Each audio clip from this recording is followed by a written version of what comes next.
to welcome you to this feature with Lynzie Smith.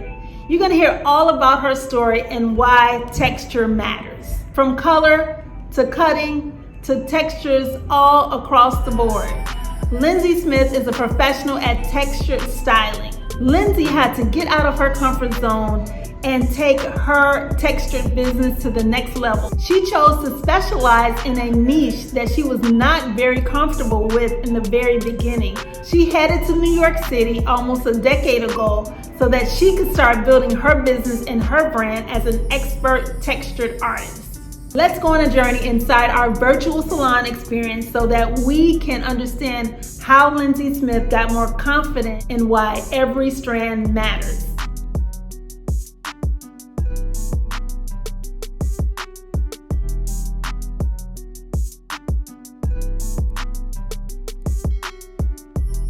Tell us a little bit about how you got into the industry, how long you've been in the industry, and what the name of your business is. Sure.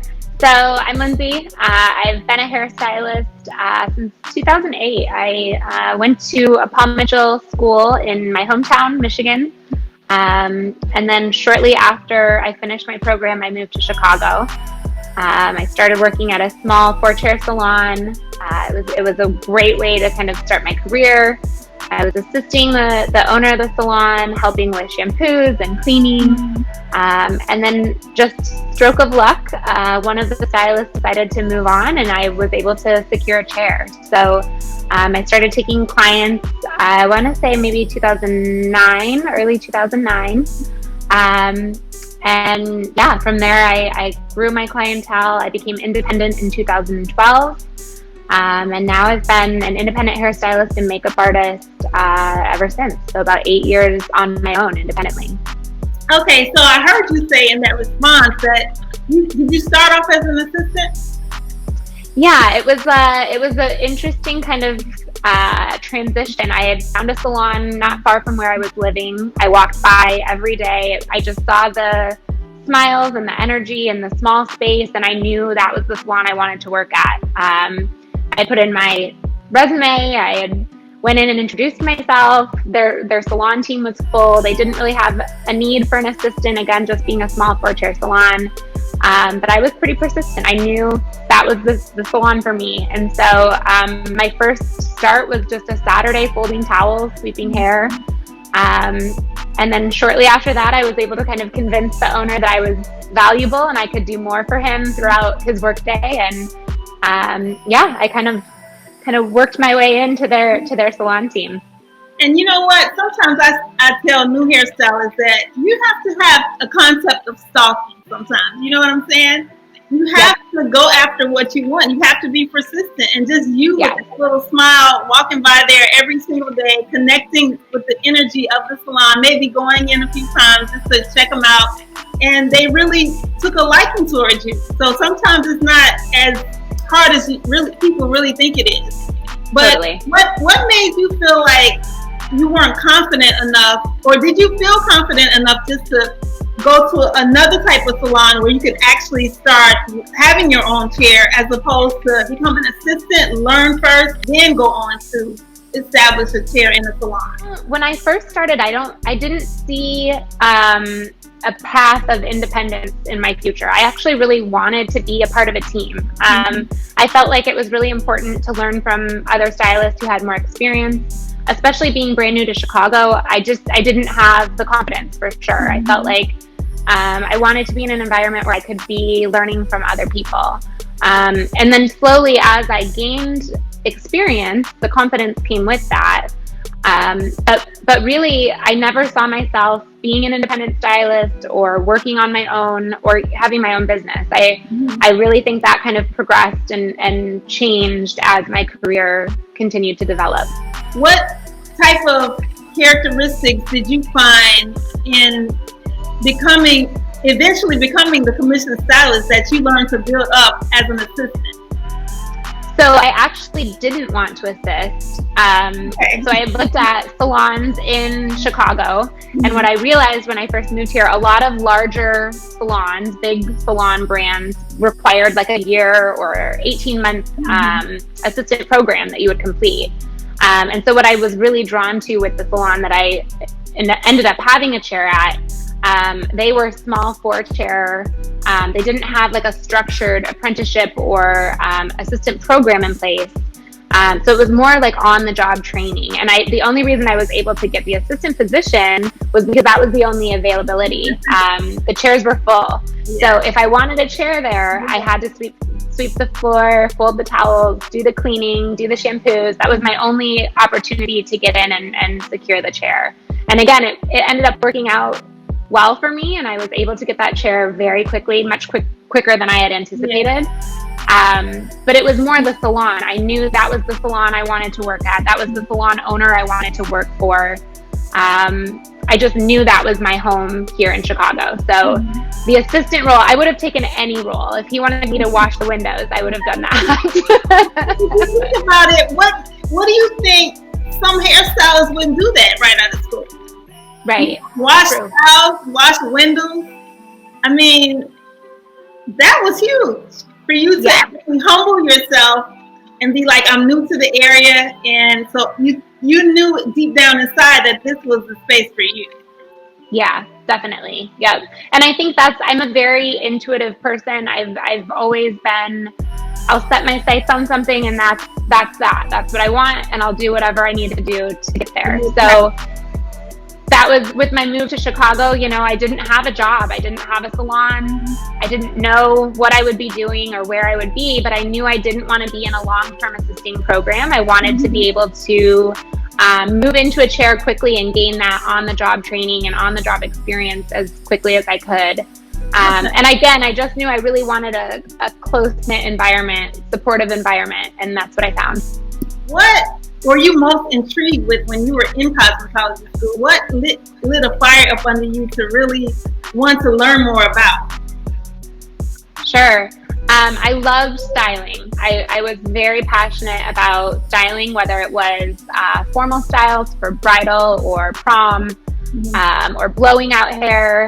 I just really loved the finishing of everything. I thought it was so nice to be able to take a photo or a picture or inspiration that someone might have and then really duplicate that look for them. So that was always kind of my draw. I struggled a lot with color and cutting in the sense that I'm a perfectionist. And so with styling, I felt like I had the ability to just make it perfect. And I really loved that, like fulfillment of being able to see something exactly perfect the way that I wanted. So we had a conversation a few weeks ago, and you actually started talking about something very, very interesting that happened when you were in cosmetology school. Can you tell us a little bit about that? Yeah, so we were talking a lot about texture, and for me, again, in beauty school, I went to a wonderful school. I had great learning leaders. It was a great experience overall, but I felt like my education in the texture category was really minimal. And we had an instructor, his name was Henry, and he was really amazing with iron sets and blowouts and smoothing hair. And so really what I learned about texture was minimal and how to change it. That was really the only focus. So I didn't gain a lot of education on working with textured hair as far as cutting or coloring methods, even styling, naturally styling or diffusing. I didn't have really any education in that area. So moving to a diverse city like Chicago with lots of different textures, lots of hair types, I think that was eye-opening for me. I really realized the need of my own education to kind of further that skill set. So how do you think, when you went to that first salon and you started working, do you think that you got a little bit more experience and confidence in the texture, or no? What do you think? Not initially. So I think I had told you this, but when I first started out behind the chair, when I had my place behind the chair, I was starting to take clients, brand new stylists. If a client called with textured hair, whether it was wavy, curly, super curly, I would kind of be like, not me, pick someone else. So again, initially, no, I would say, if anything, I would shy away, and I kind of like avoided any sort of uncomfortability with textured hair. And then this amazing, again, opportunity happened, which I really, again, strongly believe things happen for a reason. And I found the salon, and in that finding, I also found Deva Curl, which is a brand that I've been closely affiliated with since 2010. I went out to New York and I trained with their Deva stylist on the art of textured hair and how to work with wavy, textured, curly, super curly, all cutting and coloring methods.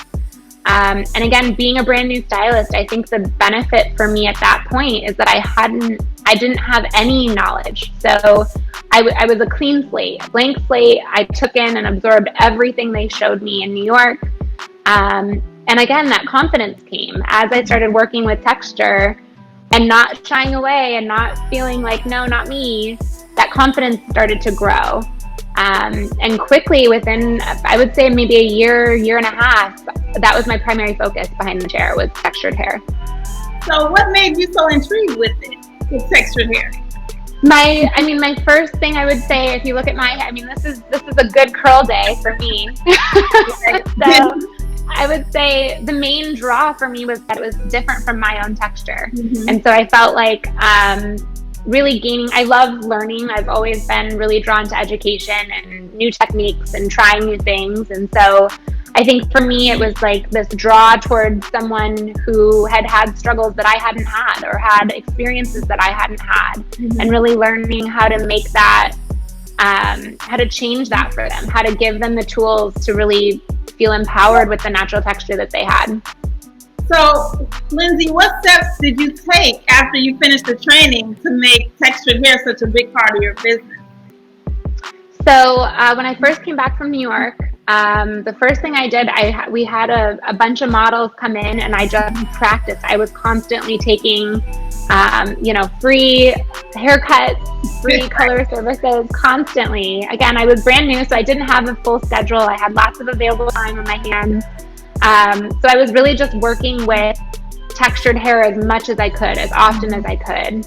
And then in doing that, what I really saw, so for me, I've always had a love for empowering and making someone feel confident, more so than the physical appearance that the beauty industry focuses on. And so in working with people, especially if I think at the time I used Craigslist, so I would put an ad up on Craigslist that said, models needed for, this time slot. And so these were people who maybe college students, or people who hadn't had a haircut in a long time and couldn't really afford a traditional salon service. So they were coming in already very appreciative to be able to have the opportunity to get a haircut, get their hair done. But then with that, to have someone do their hair with their natural texture, style it, and make them feel amazing without a blowout, without smoothing their hair down. It was just a very rewarding position for me to be in. I felt a lot of fulfillment from giving these people tools to work with the hair that they've had their entire lives, and hearing kind of some of their stories about experiences they had with other stylists in the past. I was able to change that for them, and it just really impacted me in a big way. And I think it was kind of a snowball effect. From there, I thrived off of that fulfillment. I felt so great having somebody come in and be like, oh, my hair is horrible. I don't know what you're going to be able to do. It's so frizzy, crazy, and curly. And I feel like to be able to then turn all those words around for them and have them have this love and appreciation for their hair was really amazing. So you were creating results for them. Right. So you said something very interesting, because I think a lot of stylists struggle with confidence. And, that's a big part of our business, is to have confidence ourselves. But an even bigger part of our business is to give clients confidence, and not just what they see on the outside, but really what they feel in their hearts and what they really feel that they can look like. And if nobody can master that for them. So how would you explain not only just giving them confidence from the outlook, or how did you give them more confidence feeling better about their texture within themselves? Yeah, I think the first thing out of the gate, my goal was to embrace their texture and not change it. And so I think, again, when we're talking about inward feelings, a lot of people, but women in general, grow up feeling shame or discontent with their texture. And it can come from a lot of different areas, a lot of different spaces, but they grow up kind of thinking this is something that needs to be fixed about them. And so again, even seeing, daughters, young children, having a 7, 8, 9-year-old come in with curly hair and be able to empower her at a very young age and show her how to work with her hair and have it be a great feature of herself physically, the outward appearance, that starts to change that mind shift, where then all of a sudden you're not seeing yourself as someone with this flaw of hair, this flaw of texture, and instead you're looking at all the other things that are great about you. And so it just kind of changes the way that people would perceive themselves. And then the second thing I would say is education on products, education on taking care of their hair, maintenance with their hair. Anytime in my life I've needed to build confidence, I start with education. For me, it's really looking at, okay, I don't have confidence here, so how do I gain the education or find the education that I need so that then I can kind of internally start to process that and gain that confidence. So it's the same with anything. You were a stylist who really didn't learn a lot about texture in cosmetology school. What would you say to other stylists to really kind of get out of their comfort zone? Really, again, going back to education, I think unfortunately in our industry, sometimes we're hit with our ego. Sometimes it's hard to say, I don't know how to do this, or I'm not comfortable or confident doing this.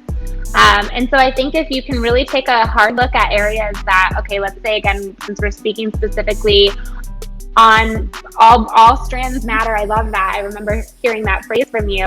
But again, if I'm looking at hair as hair, and I want to focus on a certain texture or a certain technique, be transparent and vulnerable and honest and say, I need help with this. I don't know how to do whatever this thing is. And then align yourself with people who do. It's being, letting go of the ego, letting go of the like insecurity that might come up by saying that you don't know how to do something, and instead be vulnerable. Find somebody, a mentor that is strong in that area, and honestly communicate your desire to learn and grow. For me, again, I'm also an educator. And so when I work with other stylists who are just starting out working with textured hair, I'm so drawn to stylists who are like, please help me. I want to be good at this. I want this to be important and impactful. I want to change how somebody sees themselves. Like, I want to give that person all of my knowledge, all of my experience, because I'm so drawn to their desire to want to learn. Whereas if I have a stylist who's kind of like, oh yeah, I know how. And then I'm kind of like, well, okay, then, what do I have to offer you if you already know everything? Right, exactly. So in our industry, yes, always.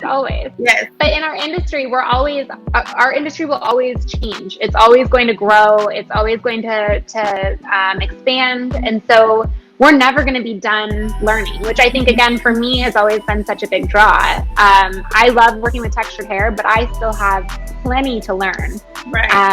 And I think having that mindset of always looking for more and always finding other people who know more than you do, and being in a position where you can learn from them, I think that will always serve you as a stylist. So shifting gears a little bit, when you're talking, I'm listening, and I'm also thinking about some of the information you shared earlier. And one thing you shared earlier was that you never thought that you would always work on a team, and that you wouldn't have your own independent business. So what gave you the confidence to switch from that commission structured model to a more independent model? Totally. So my dad owned a business growing up. My dad owned a plumbing business, and I saw him struggle through self-employment and working through not just the skill sets that he had, but also the business aspect of running a business successfully. And when I was young, I always said, I will never do that. That is too much work. It is too hard. I won't do that. I'll never do that. So again, early on in my career, I thought I wanted, vacation time. I wanted benefits. I wanted structure. I wanted an hourly schedule. I was really focused on staying far away from self-employment. And then, life is funny, but as I kept growing my business, for me at the time, I was really, really focused on bridal event styling, and especially within the textured hair. A lot of my clients, since I was a younger person, a lot of my clients were in the younger demographic, so early 20s, mid 20s. And so as I developed relationships with them, they would get engaged and then they would get married. And I really wanted to be a part of their chapter of that life, and having, that relationship already where they trusted me with their hair. I just couldn't pass them off to someone else for the biggest hair day of their life, right? So, no, right, exactly. So, from there, in our small space in the salon I was at, because we were such a small, physically a small space, we only had 4 chairs. We kind of kept running into this challenge of me not being able to have bridal parties come into the salon, because there just wasn't enough physical area.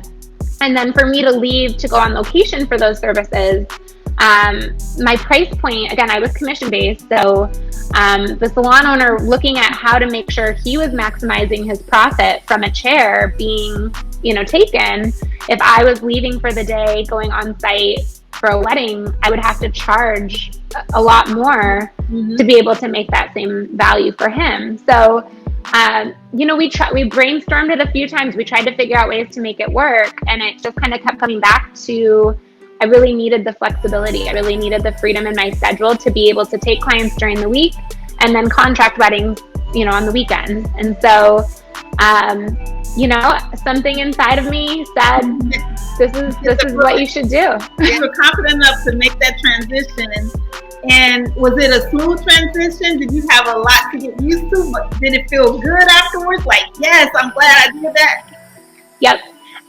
It was not a smooth transition. As it never is. I think anyone you would talk to, there's always bumps in the road. And I think for me, I made that transition in May. I remember specifically wanting it to be at the very start of bridal season so that I would have the rest of the summer to contract those weddings. So I started that process kind of in March. I started kind of communicating with my clients. This is what I'm going to be doing. The salon owner, again, that I had initially worked for was very supportive. He understood exactly why I needed to make that move. When I left my last day, it was a Saturday, my last day in the salon, he stayed with me and helped me pack up and gave me a big hug at the end of the day. And again, promised me that if at any point I wanted to come back, there was a chair for me. So again, that helped with that confidence. Yeah, that's the way to leave a place, Yes, you don't, totally. I've owned the salon, and it's I say whenever a group of stylists goes to the back of the salon, it's not always good. Right. Yeah. So that's a good way. You let them know ahead of time what you needed to do. You tried to work things out. So that was really good. And I mean, that salon owner, I'm sure you always remember him for what he did for you and your business. Totally, absolutely. So much appreciation. And again, I think in the early part of my career, I did see myself at some point being a salon owner, maybe 10, 15, 20 years down the road. And so I was always kind of watching just things that he did, and in a similar concept of seeing the things he did that I thought were really great and successful, and seeing the things that he did that I would do differently. And so again, just always having that mindset that there's more to learn from other people who have the experience that you don't have. It was a great way to transition and to leave. And the salon that I found first, I rented a space. She had offered me a kind of a combination of commission to kind of make sure I felt my footing was strong, and then transitioning into a booth rental opportunity. And for me, the biggest lesson I learned in that situation, we didn't have things in a contract. We didn't have things in writing. And so down the road, it did become a problem. And I was there only a short time. I left, I want to say it was end of July. So I was only there for a couple of months. Figuring out again kind of that transition, what it looked like. For me, just in that short amount of time, again, I would say from May to August, my dad passed away in that time period. And so for me, it was horrible. It was a really difficult time in my life, but I felt like I had made that transition while my dad was still here. He got to see me come into being a self-employed person the way I always told him I would never do. And from there, I felt like I really had some guidance, however people believe spiritually or in faith or in their loved ones, whatever that might look like for someone else. For me, I felt like I had given my dad that satisfaction that, he taught me all the things that he, knew as far as being somebody who ran a business successfully. And I carried that into the next eight years up until today, where I still am always looking for a little guidance and indication that I'm on the right track. Well, you just gave me chills, seriously. They're gone now, but I didn't want to interrupt you, but you gave me chills with that. I mean, that's an awesome story for you as a little girl, watching him grow in his business and saying, no, I'm never going to do that. And became that full-fledged business owner with his advice of what to do and what not to do verbally, as opposed to you just watching him. Totally. That's incredible. Yeah, so absolutely. You're a living legacy of him and his business. Yeah. Even though you're not a plumber. Right. He would have loved that. Yeah, he would have been very happy. But again, it did. It shaped me. It definitely, in that time period, again, I knew in my heart that the space I was in wasn't the right space. At the time that I transitioned, it was what I needed. I felt like I really needed, kind of that like comfortability of somebody saying, I'll make sure things are good for you before we make that transition. You can get comfortable here. You can kind of make sure your clients follow you. At the time, that was a huge draw for me, right? I felt like that gave me the confidence to leave the comfortability that I had already experienced. Yeah.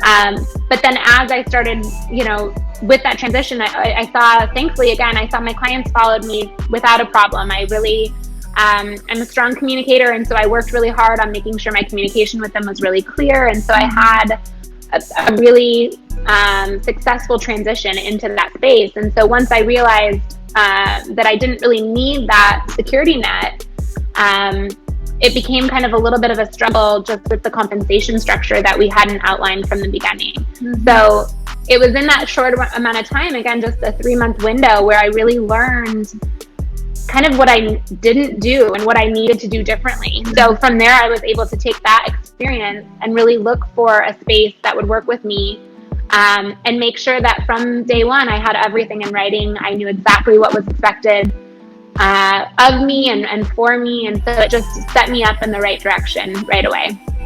I like that, because I just thought of something else. The commission salon that you were working in said that you could come back. Now you really could have gone back after those 3 months where you were. I could have. But you kind of felt a little freedom, so it's probably why you didn't want to go backwards. You wanted to make sure, you wanted to see this thing work out for itself. Totally. Yeah. Yep. So outside of Instagram and social media, and my husband and I, we always talk about high touch or high tech versus high touch. And high tech is clients, finding you on Google, on Instagram, on Facebook. And then high touch is them actually sitting down in your chair, feeling the confidence of you being a textured hair expert outside of the pictures that they actually see, and you draw them in with the pictures. What kind of confidence do you give them, or do you relay to them that you can actually meet their hair goals? Yeah. I think, again, it's the value I can add. Like, how do I add value to every service? I think about that all the time with clients. And so for any stylist, I like you said before, you can cut any hair, you can do anyone's, whatever it is that their needs are, you can meet those needs. And I think at a base level, that's the requirement of us as stylists, right? So I think about like a mechanic, an auto mechanic. If you were to take your car into a mechanic, you would want to know that mechanic can do whatever needs or services are required for your car. And what I struggled with before I really focused on texture is that if I were pretending to be the mechanic, was telling someone, oh, I can't work with your car. The other car I could totally work with, but yours, I can't. Mm-hmm. And it kind of felt like if you ever went into a mechanic and said, please fix my car, but because it's a black Hyundai Elantra, it's not fixable, and instead they can fix the turquoise Geo Prism, like that just doesn't make any sense. So from that point, I was kind of like, well, I need to be able to have the confidence to not just do the service, but also to explain and communicate what it is that we're going to be doing, what they're going to leave with at the end of the service. And really what I loved about Deva Curl from the beginning is that I was teaching them how to do their hair all the time. Whereas with like a blowout service, you know, if you have somebody comes in for a blowout is valuable as well, right? The technique itself of blowing out someone's hair is very valuable. But at the end of the day, at that service end, the client goes home probably not recreating that look. You know, they came in specifically for that service. They paid money to have you do it so that they look fabulous for their event or whatever it might be. Whereas with my services, I want to teach you how to go home and be in your shower and style your hair in exactly the same process that I'm doing. So the way that I book my schedule or my services, I include a half an hour in that style time, which is a lot of time. And it's really not just the physical approach of styling, it's the education that I'm providing so that they feel completely educated, confident, ready to do the same thing day after day. So it's really important to me to not skimp on that service time and really focus on communication and educating them. You know, a lot of people always say, you know, charge your worth. And I think that is important. But before you charge your worth, like you just mentioned a few minutes ago, you need to add more value to the service first. Because, I mean, you can charge some astronomical rates. And I think our prices should not be cheap, especially now.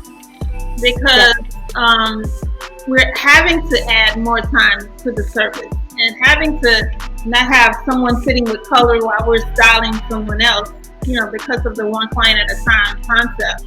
But I don't want to get really into prices, but you feel like you're adding that value, you can charge a little bit more than maybe the next stylist or, you know, a stylist down the street. Absolutely. And I actually just spent the beginning part of this year, which again, perfect timing. I sat down and I looked at my pricing and I really tried to find areas that I felt I could add value. For me, education and the money that I invest in myself is what translates into value, and then that translates into price increase. So whenever I'm working with other stylists who are struggling with setting their pricing, for me, it always comes back to value. What do you have to offer that person? That's how you structure your pricing. It's not because our PPE equipment is expensive. It's not because your rent went up on your space. It's not because the clients don't gain value from any of those things. So your price needs to reflect the value that you provide, and that solely should be what you justify a price increase from. Yeah, because it's not always what you can do with your hands either. When you add it's what you can do in the communication, like you're adding that 30-minute time onto the service. Because I think people will really want to come back for more when they see more value is added. Because people, and nowadays, people don't want to wait. You know, they're not waiting. They're not going to be sitting in their cars for 30 minutes because you're running behind, you know? No, they're not doing that anymore. Totally. And that's, again, I think when we really look at pricing ourselves appropriately, like you said, we should never be cheap. You know, I never want to be the least expensive option for someone. But I really do think that it's important to look at, if I'm increasing prices or I'm setting my prices at a premium, what other things do I have to be mindful of, like timing? Like you said, I can't be running behind for my clients who have carved out this time for their schedule to come in and see me if I'm charging that premium price. And so it's really looking at all of those other areas separate from just the skill set. Again, like I was saying earlier, it's a package deal. You have to add value in all aspects of your business. So throughout your career, has there been anything that have made you feel less confident? Like, has there been a client that, because you know we have those clients, like you can never can give the client what they desire. You feel like you can, but we always have that special one or two or three that sometimes we have to fire. Has there been any circumstances like that, even working with textured hair or working with blowouts? Sure. Behind the chair, I would say that yes. The answer is definitely yes. I think confidence is an ongoing skill. You have to be always aware of building that confidence internally. I've definitely had clients who sometimes, I think I actually told you this as well when we had spoke a couple weeks ago. When I first was working with texture, especially when I was getting into multicultural texture and working with any like ethnicity outside of a Caucasian person, I started to notice if someone came in not off of a referral, found me online, whatever it might be, they would see me, with my blonde, straight hair, and I would get a little side eye. I would definitely get kind of like, you think you're gonna cut my hair? Like, okay. And again, for me, putting my ego away and knowing that like this person has had experiences that have led them to believe that someone whose hair is different from theirs cannot successfully cut their hair. And so it took kind of an internal dialogue for me to not take that personally and to say, you know what, this is someone else's experience. How do I change that for them? How do I show them that they're safe with me, that I will listen to them, I will communicate with them? Again, even if we have different hair, that doesn't disqualify me from being capable. So I think, again, early on, that was a struggle. I remember that feeling of anxiety. I think now most of my clients, when I do have a new client, which isn't as often, they're referred typically from someone else. So whatever that conversation looks like, behind the scenes, they come in knowing that I have very straight, not a lot of texture hair. Yeah. But I think also now, like, as I've pivoted my business, many times. I've pivoted a handful of times in the 12 years in the industry that I've been in. And I think every time I make those changes, I pivot in any direction, I have to go back to that internal dialogue. And I have to remember that I am capable of doing something different, even if it's not comfortable at first. I launched IBP earlier this year. And again, that has shook my confidence in every direction. My name is Lynzie, and I wanted to take a minute to introduce you to Independent Beauty Pros. IBP is a collective of solopreneurs in the beauty industry. Our members are hairstylists, makeup artists, estheticians, and manicurists or nail techs. On our platform, we've created the opportunity for all of us as solopreneurs to connect and network together. That's actually my next question for you. Yeah. Where did you get the confidence? Because like this right here, this whole platform, the salon chat, is just like totally out of my comfort zone. So, yes. We have to push fear in the face and just do it anyway. So, me being on camera, me editing videos, like if you would have told me this like maybe 3 years ago, I would have told you not true. So, no way. Where did you get the confidence to like, and I read something recently. It said that your vision is not what you make up, it's what you're made of. Yeah. So totally. Tell me about that vision for IBP. Yep, totally.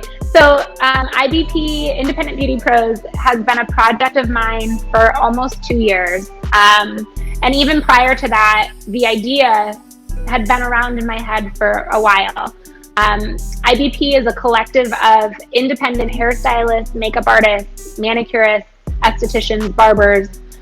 We're all independent. We all manage our own businesses, so we have so many different facets to what we do.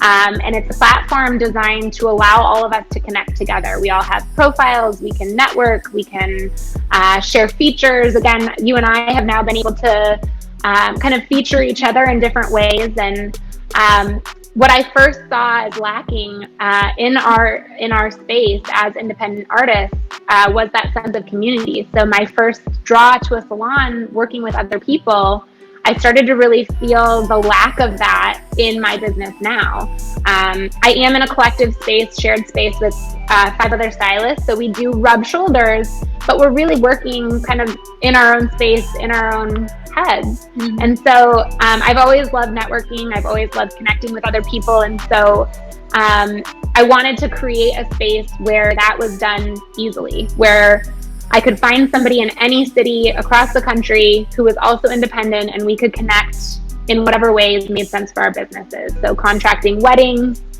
teaching in a space, finding a new location, whatever it might be. And so honestly, I would say it's funny that you asked about my confidence, because my lack of confidence held me back from launching IBP a year and a half ago. So shutting my entire business down.